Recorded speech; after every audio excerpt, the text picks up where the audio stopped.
사도 바울은 복음에는 하나님의 의가 나타난다고 증거합니다.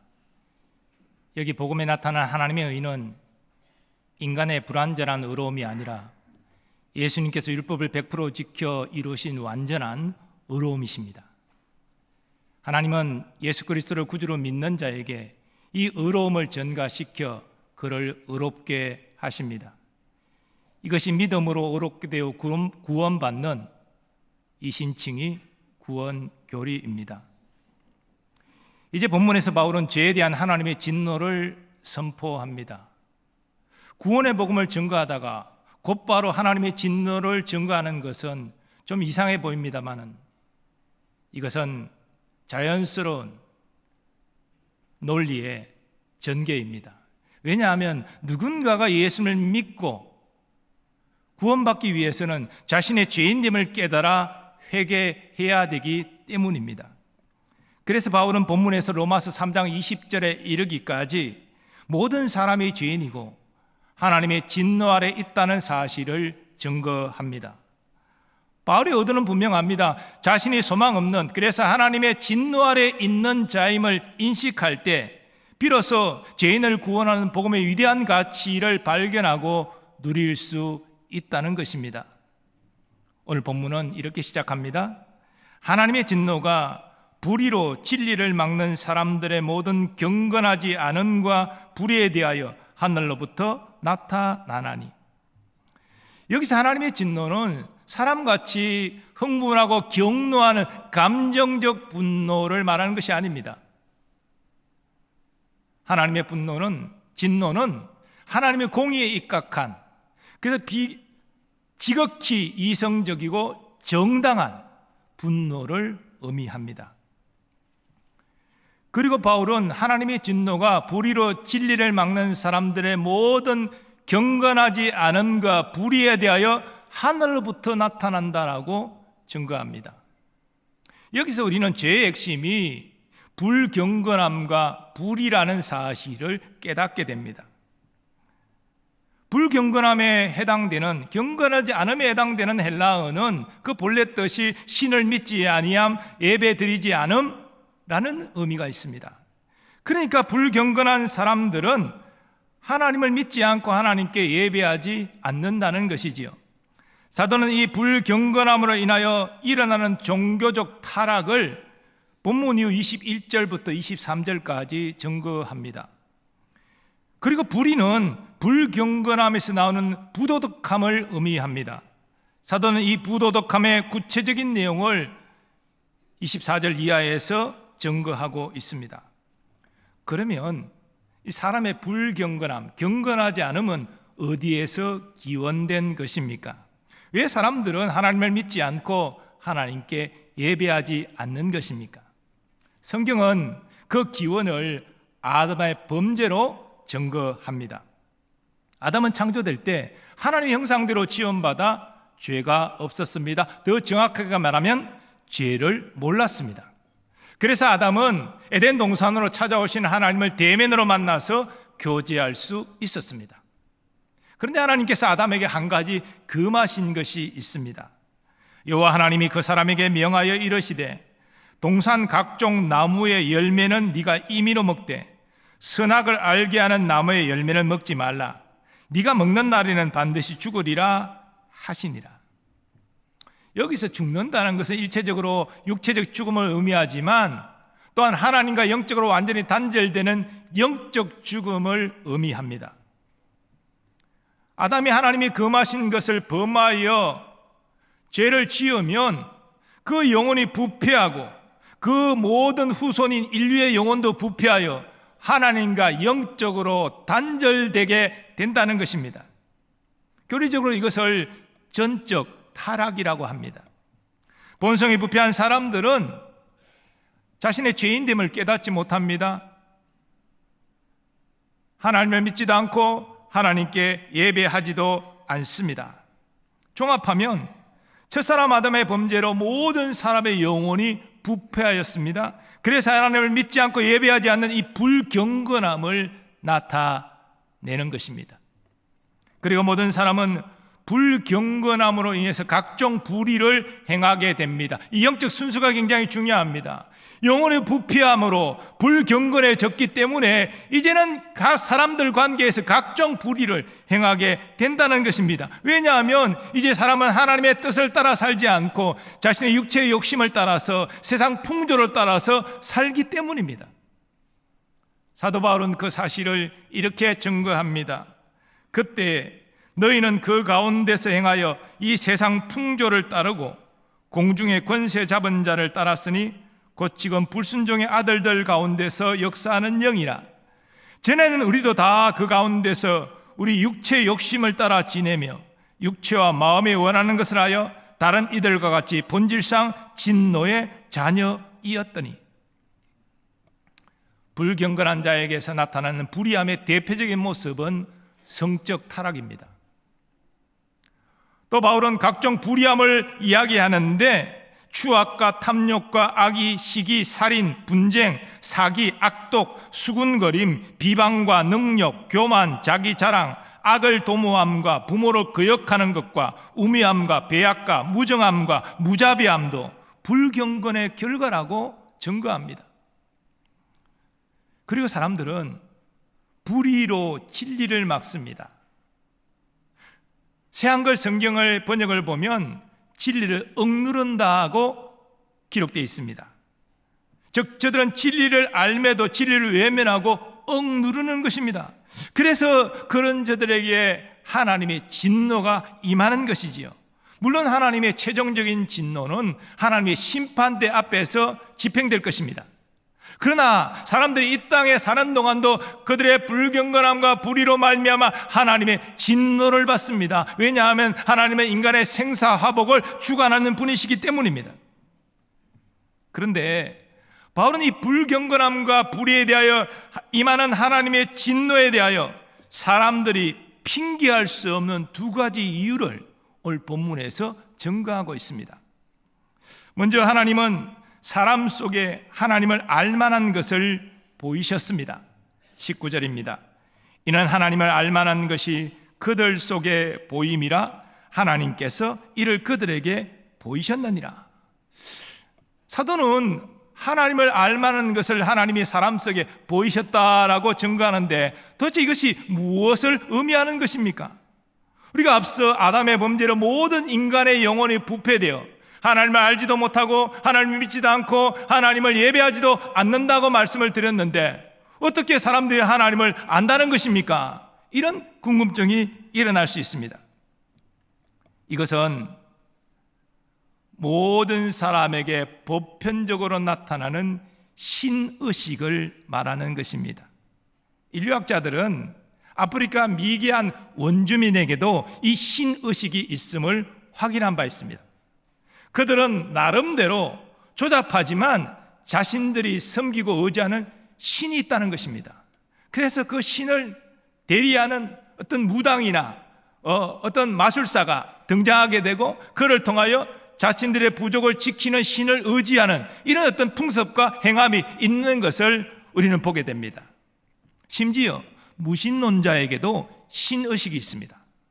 분명히 그 안에도 신을 느끼는 인식이 있는데 무신론자들은 이걸 무시하는 것이죠. 그래서 신자들을 비방하고 조롱하는 것입니다. 이런 의미에서 본문에서 하나님이 사람의 내면에 하나님을 알만한 것을 보이신 것은 구원의 지식이 아니라 하나님의 존재에 대한 보편적인 사람들의 인식을 의미하는 것입니다. 모든 사람의 내면에 존재하는 양심도 하나님을 알 수 있는 증거입니다. 양심이 뭡니까? 선과 악에 대한 분별력 아닙니까? 모든 사람에게 있어서 이 양심이 있어가지고 나쁜 짓을 행하면 양심의 가책을 받게 됩니다. 모든 사람에게 있어 보편적으로 이건 악한 것이다, 이건 선한 것이다, 나름대로의 판단 기준이 있습니다. 이 보편적이죠. 근데 이 양심이 하나님을 아는 증거가 되는 것입니까? 선과 악을 구분하는 기준 때문입니다. 사람은 자기에게 유리한 것이 좋은 것이고 자기에게 손해되는 것은 안 좋은 것이고 이런 기준을 갖고 판단을 합니다. 그러므로 양심의 기준이 될 수가 없는 것이죠.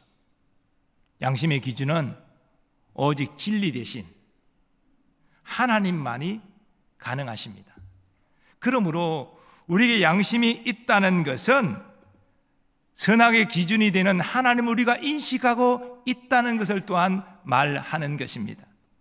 사람 안에 신의식이 있고 양심이 작동하는 것은 하나님이 사람 속에 일반 계시를 베푸신 것입니다. 첫사람 아담의 범죄로 사람의 영혼은 부패되어 하나님을 믿지 않지만 하나님이라는 이 신적 존재에 대한 인식은 보편적으로 있다는 것이죠. 작동한다는 것입니다. 그러므로 사람 안에 이 신의식과 양심이 작동한다는 것은 인간이란 우연히 존재케 된 그런 것이 아니라 인격적이고 도덕적인 존재의 지음을 받은 존재라는 사실을 깨닫게 되는 것이죠. 여러분, 우리가 정말 진화론자들이 주장하는 것처럼 단세포 그런 생명체에서 오랜 시간 진화되어 오늘 사람이 되었다고 한다면 인간이라는 존재는 본래 비인격적인 것입니다. 아니, 단세포가 무슨 인격이 있어요? 인간이라는 존재는 본래 비도덕적인 것입니다. 아니, 단세포, 우리의 조상이 단세포인데 여기에 무슨 도덕이 있습니까? 그러나 인간은 그렇게 지원받지 않았다는 것입니다. 처음 모양이 이런 하나님의 형상을 닮은 이런 인격적인 존재로, 양심을 가진 도덕적인 존재로 창조되었다는 것입니다. 왜? 인격적이고 도덕적인 하나님이 우리를 지으셨기 때문이지요. 그러므로 신의식과 양심이 우리에게 있는 것은 우리가 이러한 하나님을 인식하고 있다는 것을 증거하는 것입니다. 그러나 사람들은 이러한 하나님에 대한 지식에도 불구하고 불의로 진리를 막습니다. 하나님을 무시합니다. 더 나아가 대적합니다. 그러니 하나님의 진노에 대하여 핑계할 수 없습니다. 두 번째로, 하나님은 만물에 자신의 영원하신 능력과 신성을 보이셨습니다. 20절입니다. 창세로부터 그의 보이지 아니하는 것들, 곧 그의 영원하신 능력과 신성이 그가 만드신 만물에 분명히 보여 알려졌나니 그러므로 그들이 핑계하지 못할지니라. 사람들이 하나님의 진노에 대하여 핑계할 수 없는 것은 자연 만물에 하나님의 영원하신 능력과 신성을 나타내 보이셨기 때문입니다. 사람들이 그것을 보기 때문입니다. 이 또한 하나님의 일반 계시입니다. 하나님의 일반 계시로 인해서 사람들은 이 자연 속에서 위대하신 신적 존재를 느낄 수 있습니다. 그러나 구원의 길은 물론 발견할 수 없지요. 이러한 사실은 바울이 자신을 신으로 섬기려고 하는 루스드라 사람들에게 행한 설교 가운데서도 확인됩니다. 바울은 말합니다. 여러분이요, 어찌하여 이러한 일을 하느냐? 왜 나를 신으로 섬기려고 하느냐? 우리도 여러분과 같은 성령을 가진 사람이라 여러분에게 복음을 전하는 것은 이런 헛된 일을 버리고 천지와 바다와 그 가운데 만물을 지으시고 살아계신 하나님께로 돌아오게 함이라.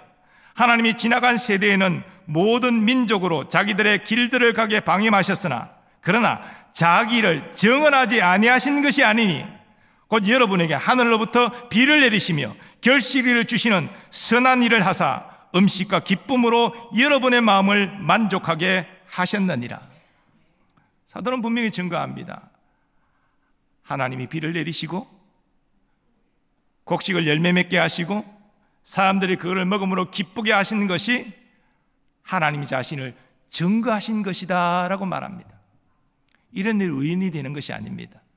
하나님께서 그 모든 자연 질서를 통해서 능력으로 이 모든 일이 일어나도록 주관하신 것입니다. 그러므로 사람들은 오묘한 자연의 질서와 아름다움을 통해서 하나님이라는 위대한 존재를 인식할 수 있습니다. 그런데도 무시합니다. 불의를 진리를 막고 억누르는 죄를 짓는 것입니다. 왜 하나님을 알면서도 이렇게 진리를 막고 억누르고 있습니까? 그 근본 원인은 탐심과 교만 때문입니다. 마귀는 아담과 하와에게도 이 탐심과 교만이 있었다는 것을 알고 이것을 이용했습니다.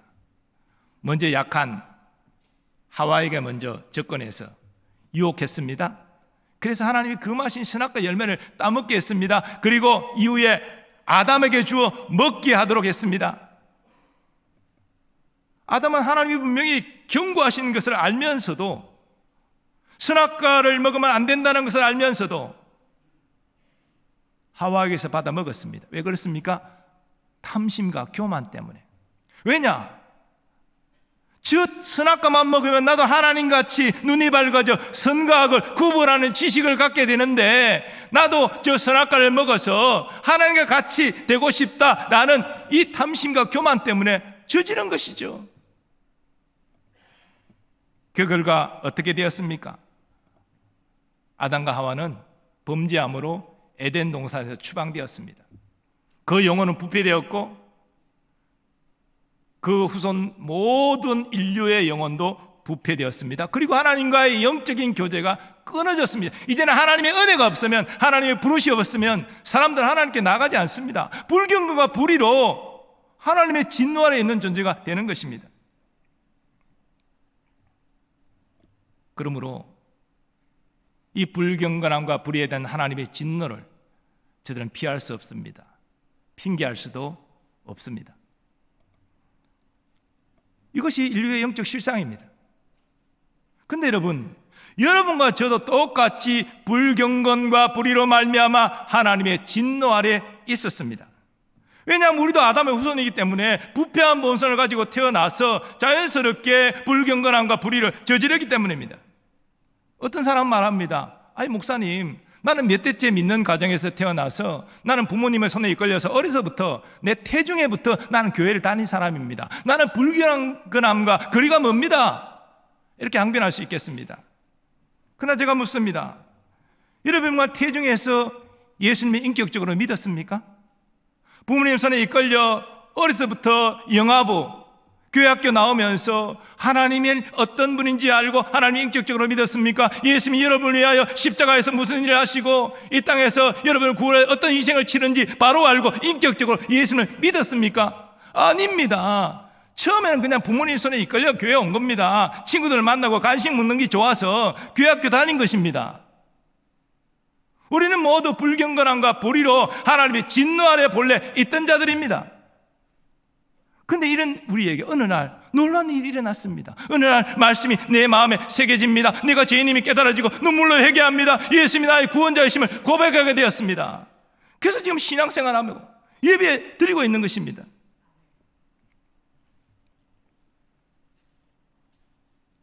하나님의 진노의 대상인 우리가 어떻게 회개하고 예수님을 믿게 되었습니까? 허물과 죄로 죽어있던 우리가 어떻게 영원한 생명을 얻게 되었습니까? 우리가 자연을 바라보면서도 그 자연의 오묘한 질서와 아름다움을 창조하신 하나님을 느끼고 하나님을 찬양할 수 있게 되었습니까? 하나님께서 아무 소망 없는 우리에게 구원의 은혜를 베풀어 주셨기 때문입니다. 긍휼이 풍성하신 하나님이 우리를 사랑하신 그 큰 사랑을 인하여 허물로 죽은 우리를 그리스도와 함께 살리셨고 너희는 은혜로 구원을 받은 것이라. 사람의 열심으로 구원에 이를 수 없습니다. 당신이 아무리 도덕적으로 살아고 선하게 살아도 하나님의 의의 기준에는 미치지 못합니다. 행위로 구원에 이를 자가 없습니다. 여러분이 아무리 예배에 빠지지 않고 종교적으로 열심을 내어도 그 열심으로 하나님 모든 계명을 지킬 수 있는 것이 아닙니다. 너무나 부족합니다. 구원의 의에 이르지 못합니다. 오직 예수 그리스도로 말미암아 주어지는 하나님의 은혜로 말미암아 우리는 구원에 이를 수 있는 것입니다. 그러므로 우리는 구원의 은혜를 베풀어 주신 하나님께 감사해야 됩니다. 하나님 감사합니다. 예수님 감사합니다. 이제는 하나님의 영광을 위하여 살겠습니다. 말씀을 따라 거룩하게 살겠습니다. 사도 바울이 로마서에 고백하는 대로 내가 살아도 주를 위하여 살고 죽어도 주를 위하여 죽나니 그러므로 살아 죽으나 나는 그리스도의 끝이라 라고 고백하는 것, 이것이 구원의 감격 가운데 있는 성도의 진솔한 고백이 되는 것입니다. 그런데요, 우리는 이렇게 은혜로 구원받고 영생을 소유한 자로 천국을 바라보며 살아가고 있지만 우리 주위에는 아직도 자신이 하나님의 진노 아래에 있다는 사실을 깨닫지 못하고 여전히 불경건함과 불의로 행하는 사람들이 많이 있습니다. 하나님께서 저들 안에 신의식과 양심을 남겨두심으로 하나님의 존재를 알 수 있도록 하셨음에도, 자연 만물을 통하여 하나님의 위대한 능력과 신성을 나타내 보이셨고 이것을 보고 있음에도 그들은 깨닫지 못합니다. 그리고 그러한 하나님에 대한 지식을 무시하고 억누릅니다. 더 나아가 불의로 진리를 막습니다. 그러므로 지금 저들에게 필요한 것이 무엇입니까? 저들이 하나님의 진노 아래에 있고, 그래서 이것을 벗어나기 위해서는 회개해야 되고 예수님을 구주로 믿어야 된다는 것 아닙니까? 우리는 이들을 위해서 저들이 하나님의 진노에서 벗어나 하나님의 영광의 자유에 이를 수 있도록 어떻게 해야 되겠습니까? 말씀드린 대로 우리도 과거에 불경건함과 불의로 말미암아 하나님의 진노 아래 있던 자들이었습니다. 그런 우리가 이렇게 하나님의 자녀가 되어 영생을 소유한 자가 되어 천국을 바라보며 주님과 함께 동행할 수 있는 것은 첫째는 하나님의 구원의 은혜인데, 이 구원의 은혜가 임하기까지 어떤 일들이 우리에게 일어났습니까? 먼저 누군가가 나를 위하여 간절히 기도했습니다. 하나님, 제 영혼을 구원하여 주옵소서. 그 기도한 분이 나의 부모님일 수도 있고, 또 나의 부모님이 믿지 않는 분이라고 한다면 내 가까운 친구일 수도 있고, 직장 동료일 수도 있고, 또는 알지 못하는 어떤 사람일 수도 있습니다. 누군가가 나를 구원을 위해서 기도했다는 것이 중요한 것이죠. 그리고 또 누군가가 내게 복음을 전했습니다. 목사님이나 전도사님이 교회 학교를 통해서 전할 수도 있고, 그걸 들을 수도 있지만 친구가 나에게 예수님을 전할 수도 있고, 또 지나가는 길에 알지 못하는 사람이 내게 전도지를 주면서 예수 믿으라고 전했을 수도 있습니다. 어쨌든 누군가가 나를 위해서 기도했고 누군가가 나에게 예수님을 증거했습니다. 하나님이 이것을 보신 것이죠. 그리고 하나님의 때에 우리에게 은혜를 부어주신 것입니다. 내가 정말 소망 없는 죄인이 맞구나. 이런 나를 위해서 예수님이 이 땅에 오셨고, 나를 위하여 하나님의 계명을 나 대신 지켜주셨고, 죄 없는 그분이 나의 죄값을 십자가에 담당하여 저주 가운데 죽으셨구나.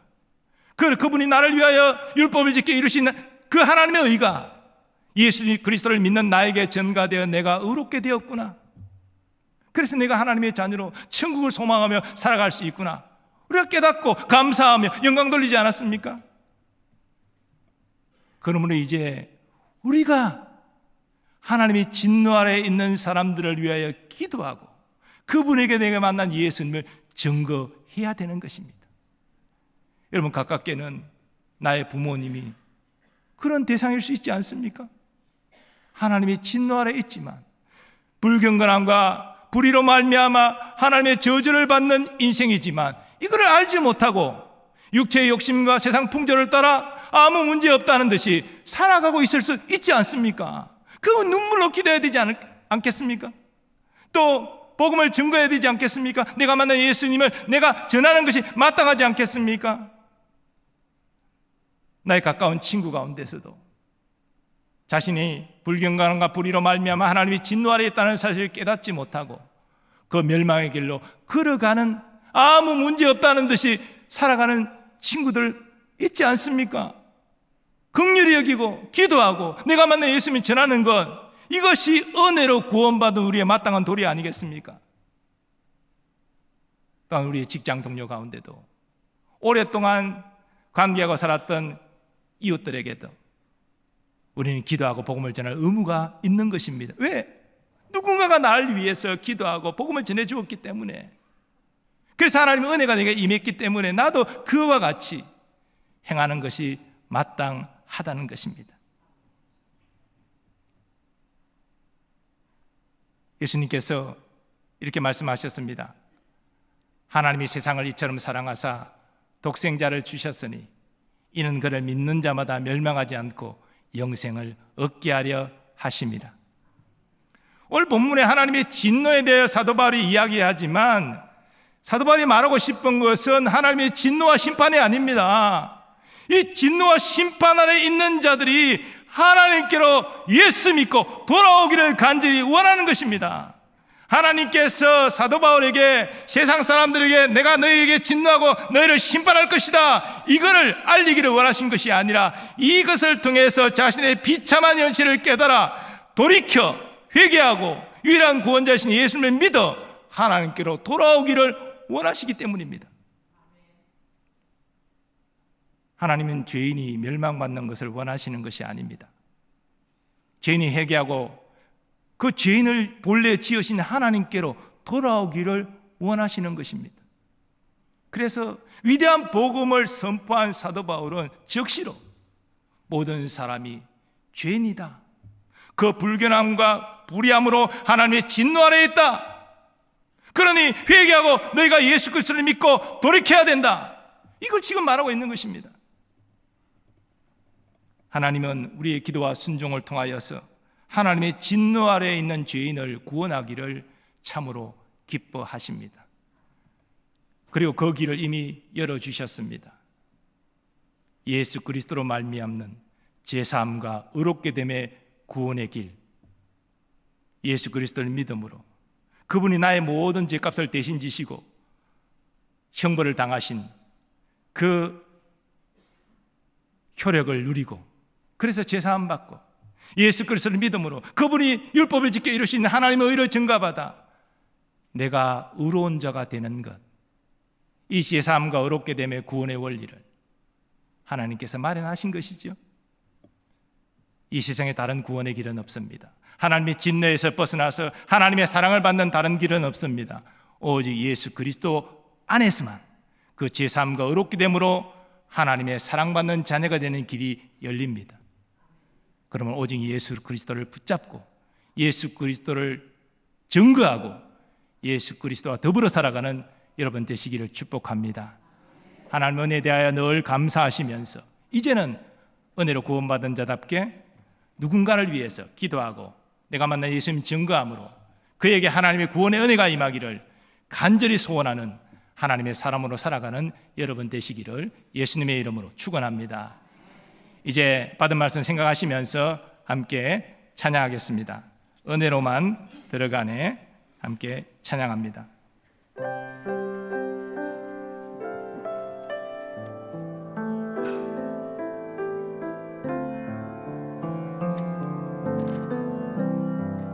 은혜로만 들어가네, 은혜로만 들어가네, 은혜로만 성가네, 우리의 노력이 아닌 어린 양의 보혈로 그분의 임재 가운데 그분의 임재 가운데 돌아가시네,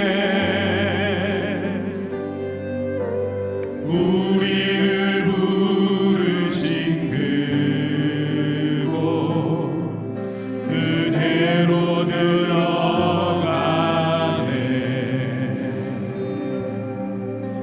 주님의 은혜. 우리 다시 고백하고 찬양할 때 우리 다 일어나서서 고백하고 찬양하겠습니다. 은혜로만 들어가네, 은혜로만 들어가네, 은혜로만 성가네, 우리의 노력이 아닌 어린 양의 보혈로 그분의 임재 가운데 오라시네,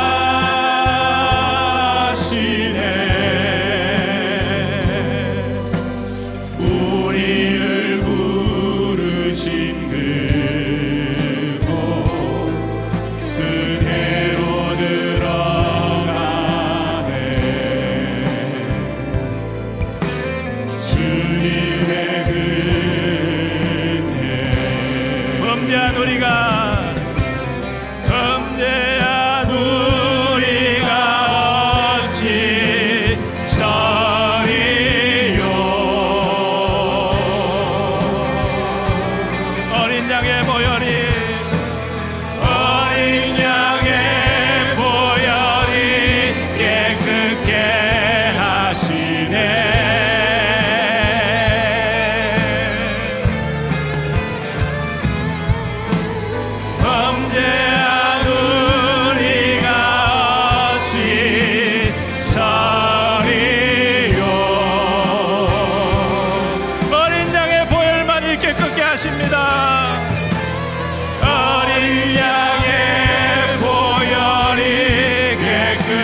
들어가네. 은혜로만 들어가네. 은혜로만 성가네. 우리의 노력이 아닌 어린 양의 보혈로 그분의 임재 가운데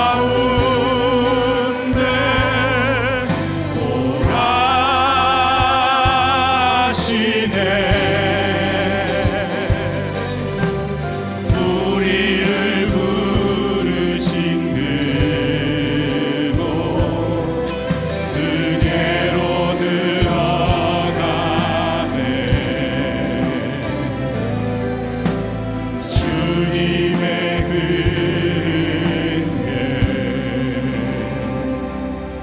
우리 이 시간 말씀 붙잡고 두 가지 기도 제목 가지고 기도하기를 원합니다. 주의 은혜로 구원받게 하신 그 놀라운 사랑과 은혜를 기억하고 감사하며 주의 영광을 위하여 살아가는 거룩한 결단의 기도를 올려드리시기 바라고, 우리 주위에 하나님이 진노를 알지 못하고 여전히 육신의 욕심과 세상 풍조를 따라 살아가는 우리의 가족, 지인, 이웃들이 있습니다.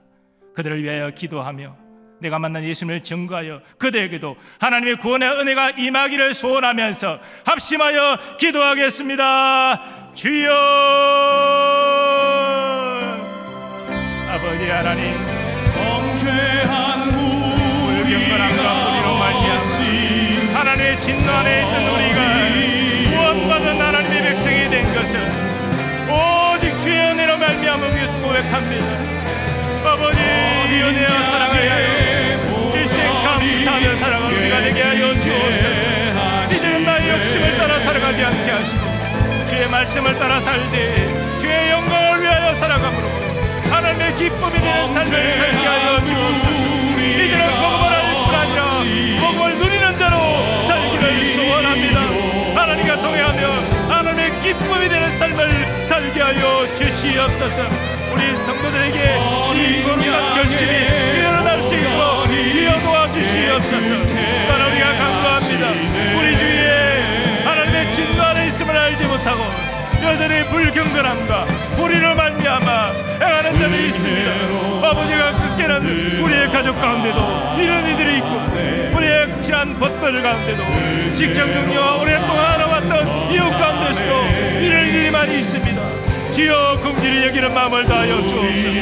그들의 구원을 위해 간절히 기도하게 하시고 아버지, 그들을 위하여 내가 만난 예수님을 담대히 정거히 수 있게 하여 주옵소서. 아버지, 나를 통하여 죄인을 구원하시기를 기뻐하신 하나님, 내가 주님의 도구 되기를 원하며 내가 주님께 쓰임받기를 원합니다. 아버지, 순종의 사람 되게 하여 주셔서 아버지, 나의 가족을 구원하여 주옵소서. 나의 친한 것들을 구원하여 주시고 직장 동료와 이웃을 구원하여 주시옵소서. 하나님의 본래 뜻은 진노와 심판이 아니라 긍휼과 자비며 사랑으로 구원하신 것임을 내가 믿나이다. 주여, 죄인의 구원을 위하여 기도하게 하시고 그들의 아버지의 복음을 전하게 하시고 이로 말미암아 주의 구원을 가임하여 우리의 가족을, 나의 친구를, 나의 이웃을 구원하는 놀라운 역사를 누리게 하여 주시옵소서.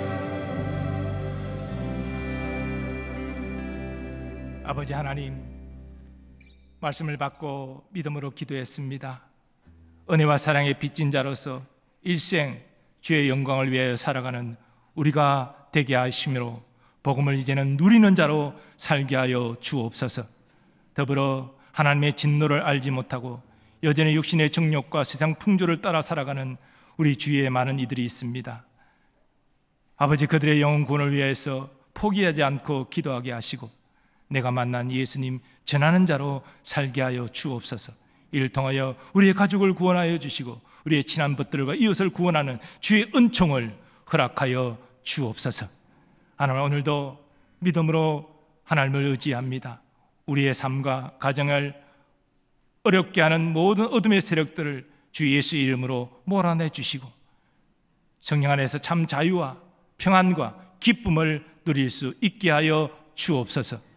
우리의 자녀들 또 손자 손녀들 위하여 기도합니다. 저들의 성장과 학업과 진학과 취업, 결혼, 잉태, 출산과 도모하는 모든 일들이 주의 함께 하심과 주의 선한 인도하심 아래 있게 하여 주옵소서. 특별히 국방 의무를 다하는 우리의 자녀들을 기억하시고 건강하게 국방 의무를 잘 마치고 가정으로 돌아올 수 있도록 하나님 함께하여 주시옵소서. 선교사님들 그 가족들 지켜 보호하여 주시고 또 오늘도 주의 몸된 교회 섬기는 모든 주의 일꾼들을 기억하시고 한량없는 은혜와 복을 내려 주시옵소서. 우리나라 우리 민족 주의 긍휼과 자비를 허락하여 주옵소서. 무엇보다도 여호와를 경외하는 나라와 민족 되게 하시고 대통령을 비롯해서 모든 사람에게 은혜를 주시사 공평과 정의가 하수가 저르는 나라 되게 하여 주옵소서. 하나님 또한 남북의 평화 복음 통일을 이루어 주시고 함께 하나님을 예배하며 함께 주의 재림을 준비하는 선교 민족으로 쓰임 받게 하여 주시옵소서.